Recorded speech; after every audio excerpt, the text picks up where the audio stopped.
honest and hard, but it don't pay the bills. Sucks for you, your day job doesn't help. Writer's block doesn't help. Writer's block. Everyday Kreative, a home for inspiration, providing motivation to us all. Hello again. Welcome to another episode of the Everyday Kreative, your home for inspiration. My name is Lester German, and our other host is... Hey, it's Mitch. Welcome back. Welcome back indeed. So we have today a special episode checking into a project, an ongoing project that's evolved over time, and we'll get to its origins because I really want to hear the story of it. But why don't you, Mitch, give an elevator pitch, so a brief synopsis of what the musical is that you wrote, you composed, and has grown over time. So what is this show about? Well, I get asked elevator pitches a lot, and it's one thing that I'm terrible at, and I wasn't looking forward to this episode talking about this show because I'm just not really good at summarizing and giving synopses of shows, whether it's my show or anything, because I find it very difficult to pick and choose pivotal points and just summarize in a train of thought. So never ask me to elevator pitch something of yours because I will just butcher it. Is that your elevator pitch? No. Let's cut that out. Elevator pitch starting now. No, actually, not yet. So I don't like to give these elevator pitches and talk about the show and give the synopsis, but it's something that I need to do because it's my biggest project that I've ever done, this Brogonauts musical. And it started out as something small, and it grew into a 50-minute play. How it started was a 24-hour new play challenge, which a community theater in the area used to do every year. They haven't done it in many years, which I'm kind of disappointed in because it was just a blast to do these things. Yeah. You'll have to host one. Yeah, if we get a community large enough where we can put something like that together, that would be great. Yeah. But anyway, long story short with that, I was a writer, and I had 3 actors assigned to me, and I had a genre that I was assigned to write for, and I had a prop that I had to use in the show, and I had a line that needed to be implemented in the dialogue of the show. And so I had midnight till whenever to come up with a 10-minute script. And being the musician that I am, I wanted to make this a musical. Sure. And my genre was sci-fi. So a sci-fi musical. And so the route that I took with that was kind of a spoofy, Star Trek-y sci-fi, where the setting is on a spaceship. And you've got your captain, and I made one of the actors a co-pilot, and the other actor a mechanic. The plot of this short 10-minute play was that these crew members were traveling the galaxy and were wary of this evil alien race that's out there called the Brogonauts that they need to be aware of and avoid. And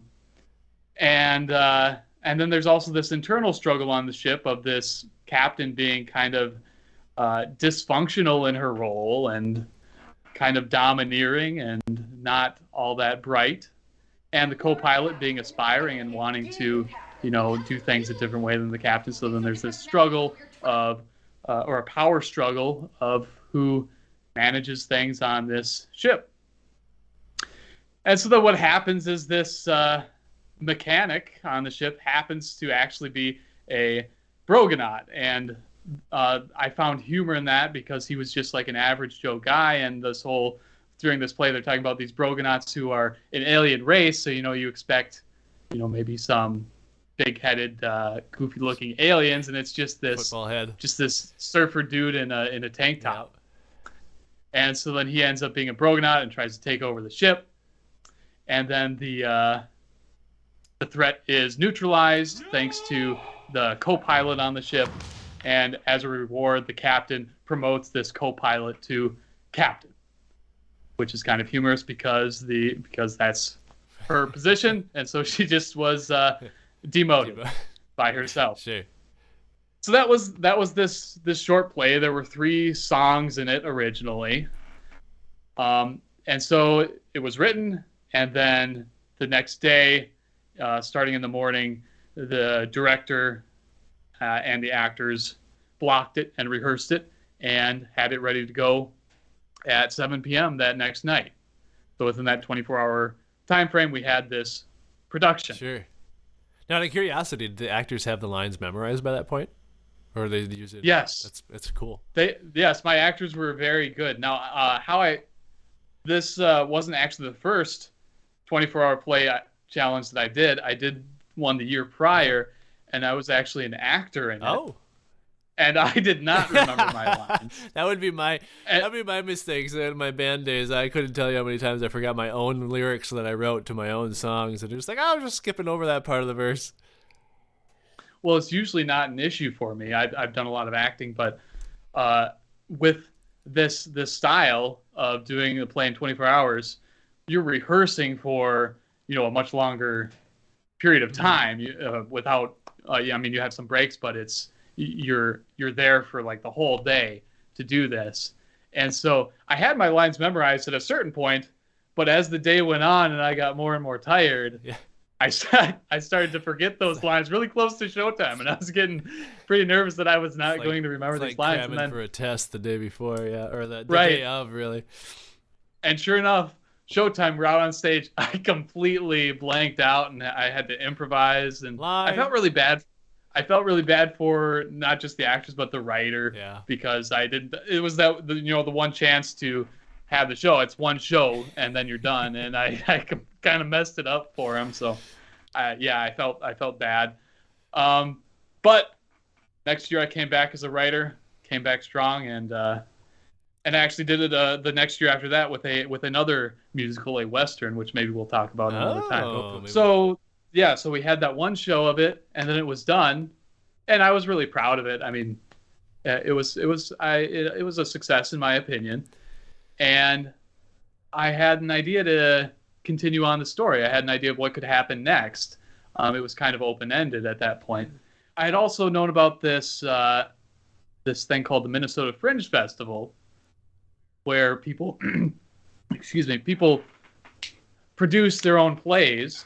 And it's something that anyone has an equal opportunity to be a producer in this Fringe Festival, because it's lottery based, and so you can apply to be in a lottery and have your name drawn to have a venue for your show.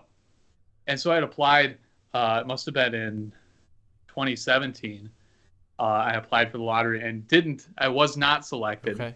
But I didn't do a show that year, but I was actually thinking of doing a different show, not Brogonauts not at Brogonauts. that time. Sure. Right. So it's fortuitous. And then 2018, I applied for the lottery again, and I won a venue. And at the time that I won, the full-length Brogonauts was not completed, because the show for the Fringe Festival, it's supposed to be between 45 minutes to an hour. And the Brogonauts play from the 24-hour play festival was 10, 15 minutes. So all I had at that point was ideas going forward with this show. So I won the lottery. I think it might have been in January or February of 2018, and then the festival itself is in August. So I had this. That's a long time. Yeah, it is a long time, but you also need to consider that you need not only to finish writing it, but also put together a crew, a cast. So that's all, and that was all on you. There was no pool of people that they pulled together. No, or was there some sort of resource? They provided some resources. As far as actors went, they had a open audition that you could go to, and actors come who want to be a part of the Fringe Festival, and you watch them audition, and then you have their contact, and you can contact them. And I went to that, and I contacted a lot of people, but living kind of far away from the cities, a reasonable drive away, it was hard to get students or auditioners to be a part of the show, given that rehearsals were going to be far away from the cities and without pay on top of that. Yeah. Being in theater, I knew a lot of actors in the area, and so a lot of the cast were just people that I reached out to who I knew. Sure. And asked them to be a part of it. Casting went really well for all the roles except for one, the co-pilot role. I struggled really hard to find an actress to play that role. And I think it was denied by, I have a list of all the people that I asked, but I think it was like 17 people Holy crap. rejected me. And you know me, I'm not used to getting rejected by women. So it was hard, and it was really stressful, and it was getting to the rehearsal dates, and I was still looking for an actress, and finally someone came through and was a great fit for the role. So it all worked out. When you initially signed up for the Fringe Festival, it was still the shorter 10-minute thing, right? So you hadn't composed any of the rest of the music at this point. So not only do you have to pull the crew together, you still had to write all the extra parts, write all the extra cast parts. So I assume some of that was you don't entirely know how much crew to get because you still hadn't finished the screenplay, or what was that process like? So even though I hadn't written the full script, I had a structure for what was going to happen. So Brogonauts, the 24-hour play version. I had an idea for like a sequel to that was like the equal length, and then another sequel to that. So it was just building on. It wasn't expanding it at all. It was just adding on acts to it. Okay. It's kind of like a 3-act, very short act play. I think I had some of that second act written when I won the spot at the Fringe Festival, but the two biggest numbers in the song, Wait and Space Academy, those were not written at all at the time that I won the lottery. Okay. So that was all created after the fact that I knew that I had to complete this for the show. So how was the music done there? I suppose you had your tracks, you output. What did you work on? You did Finale, I believe. You did all your composition in? Yeah, so Finale, which is a music notation program, it's mainly for creating sheet music, those sheet music PDFs, but it also has a nice playback feature. And so that's what I had put my music into. But then for the actual backing tracks, I would export MIDIs and send those to my brother, who would master them. Okay. So with some other digital audio workstation software and sound samples, I suppose. Okay. Yeah, it was a combination of a lot of things. Okay. Yeah, even recording, it wasn't all digital. There's a guitar solo in the Wait song. Yep. So then you went from there. That was that festival. If I'm not mistaken, my first experience with Brogonauts was were you guys? I believe it's on YouTube, isn't it? Where you had recorded in a house. You had done. Right? It was. Yeah, I wasn't even thinking about that. Yeah, that did happen. So that was before I had ever applied to the Fringe Festival. I wanted to make a movie of this because my brother and I had gotten into filmmaking. Mm-hmm. I got 2 actresses together that I knew, built a set in my parents' garage, and recorded that 24-hour play version. Right, because I believe you played the mechanic, the Brogonaut, hiding out on the ship. Yes. Yes. Yep. Okay. And I also played a Brogonaut in the Fringe version. Okay, so you hopped in not only as director but as actor. Okay. Yeah. Excellent. Jack of all trades. So from there, in that time period, eventually you decided to head to college. You picked a degree you wanted to go for after working for some time. and then you joined up here with the theater club at some point, correct? Or were you in there right away? It just took a while before they would hop on your musical. Tell me about that process and what that was like to, because I believe not only did they do it, but then you allowed someone else to direct the show, if I'm not mistaken, correct? Yeah. So this is after the Fringe production. So the Fringe show happened, came and went, and then about a year had passed, and I had gotten involved with a theater club, and I mentioned my show to this club and said, you could do this show without any royalties. You wouldn't have to try to get any rights or anything for this. I've got these backing tracks for it. I've got the script. All you have to do is get people together, and you can put it on. And they had a venue already for that, so they took it on, and I didn't want to direct this one. I directed the last one, but I kind of wanted to step aside and see what could be done without me with my hands all over it. So I just did the music directing for that production. Sure. And this was the production that you actually did the mastering of the tracks for, because I wanted to have new backing tracks with this new software that you had acquired. Can you tell us a little bit about that? Well, first I'm curious. I never really heard this side of the story, because I had as the previous podcast, the midweek critique, where I spoke about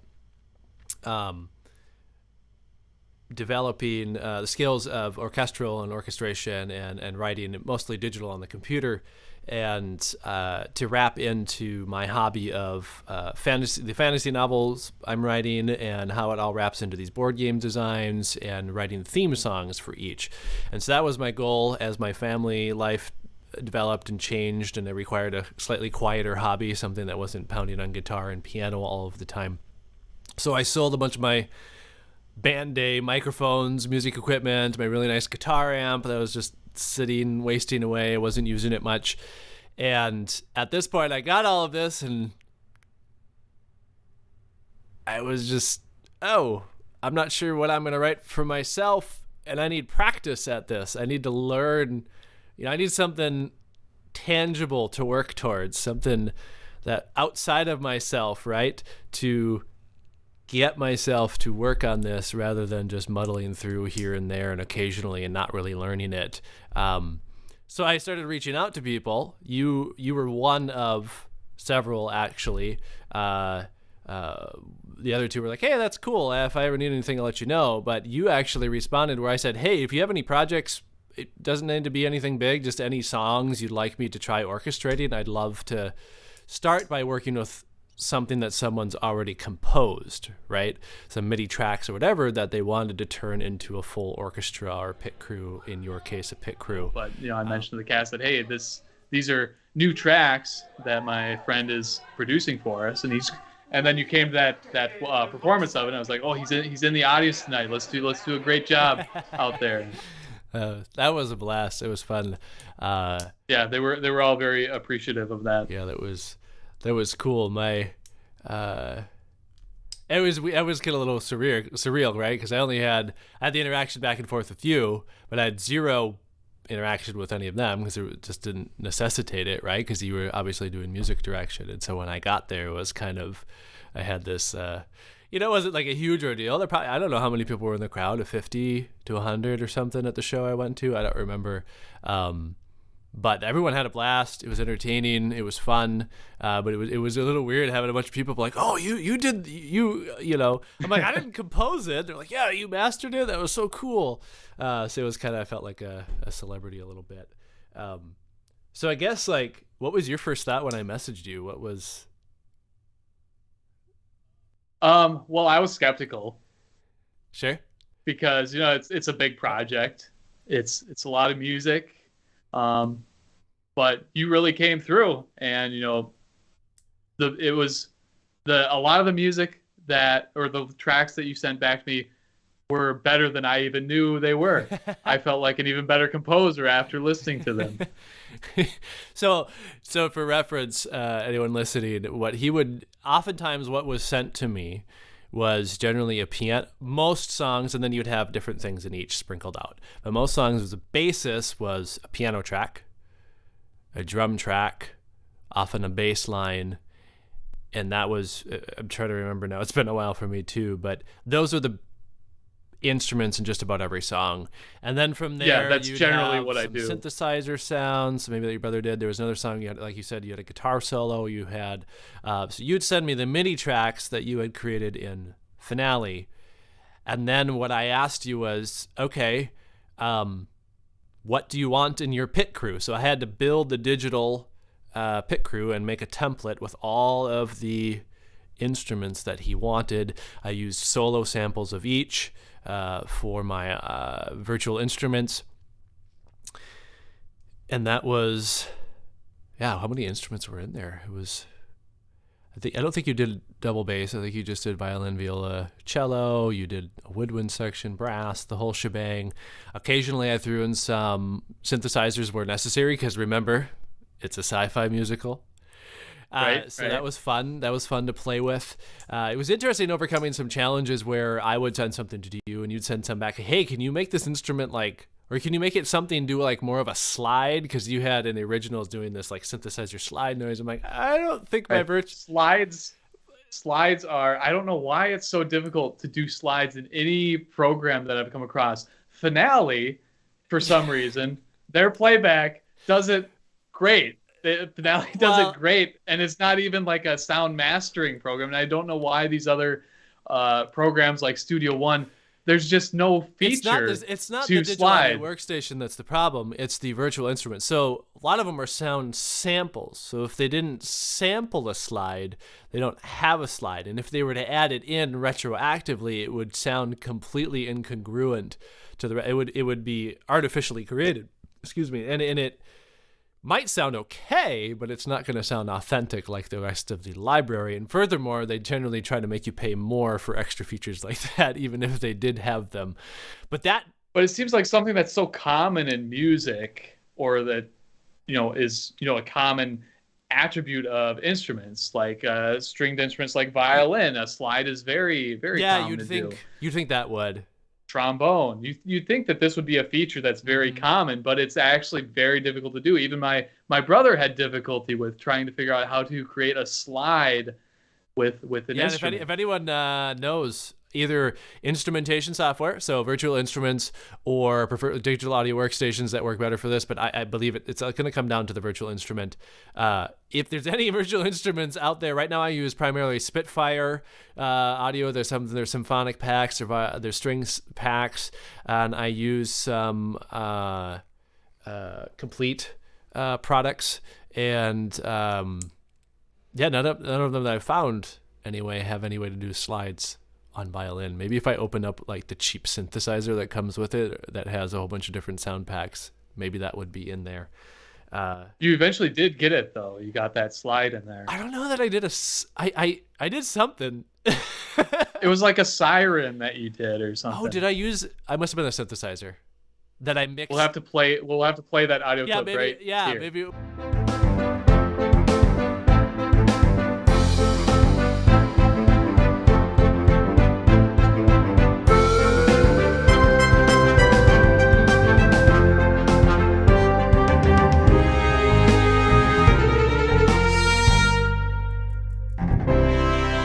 Talked about this where I was really struggling with I still am a lot of autoimmunity, but I've got a lot of that under control and understand more. At the time, I wasn't sure what was going on from week to week.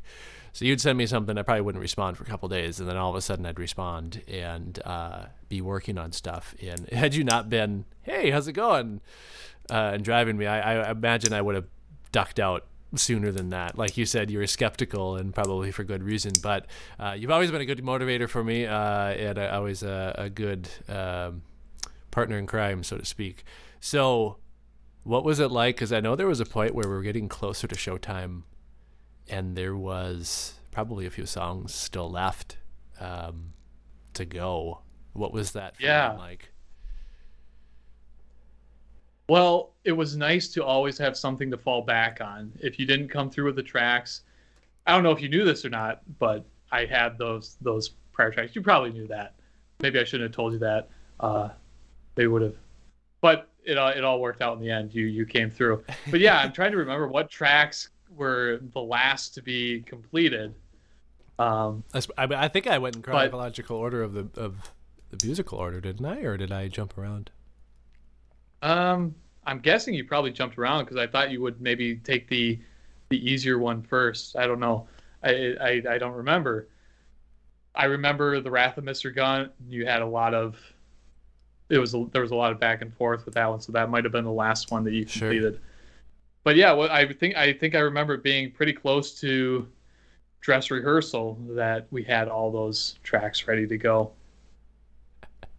Nick of time.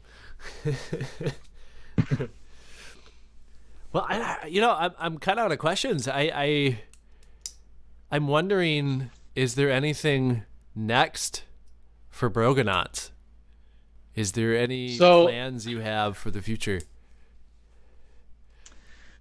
After the second production of it, I set it aside and kind of decided that it was time for this to go to bed. Sure. It was time to move on to something else. And I miss it. It would be great to do it again, but I'm not going to put in any kind of the amount of effort that I did in 2018 to put it out there. But it's out there, and if anyone is interested in doing that, contact me. I'd be happy to provide you with materials to put it on. And we get the backing tracks, we have those as well with the full pit crew orchestration. It's not perfect, but it's pretty fun. It's pretty cool. It's something to work with. I kind of was bantering with you about possibly loading those project files back up, because what I did with the piano and the bass and the drums, well, the drums were the drums, but piano and bass took that and stretched it and extrapolated all the chords, all the melody across different instruments, and then I do different instruments at different times and do different octaves and all the fun stuff. Stretch that piano score to its limit, basically. And so that was fun, trying to figure out, it was such a incredibly good exercise for me. And so last week when I shared that theme song, that was written after doing all of that work. Now I have a few things that I had written prior to doing all of that, and it was nothing comparison in quality and just in general listenability, if that's a word. So all of that work paid off in dividends towards my own project. So it was a win-win for me and for you, I hope. So cool. And you had mentioned you had written a Westerner at another 24-hour. Is that worth resurrecting? It definitely needs some work. It wasn't as, I'd say, cut and dry as the Brogonauts story, where I could see, oh, now this could happen for Act 2, this could happen for Act 3. It seems like it's more confined to that 10-minute play. Sure. So it is what it is, and probably fine, but not you didn't have, like me, where I have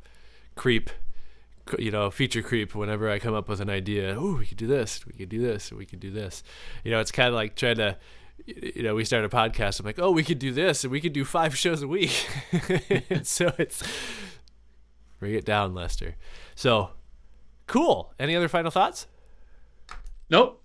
Awesome. I mean, I could talk more about the synopsis, but I'll upload the script. You can read that if you're interested. Yeah, we'll try to get links to any of these materials. Anyone who'd like to check them out. We still have our websites.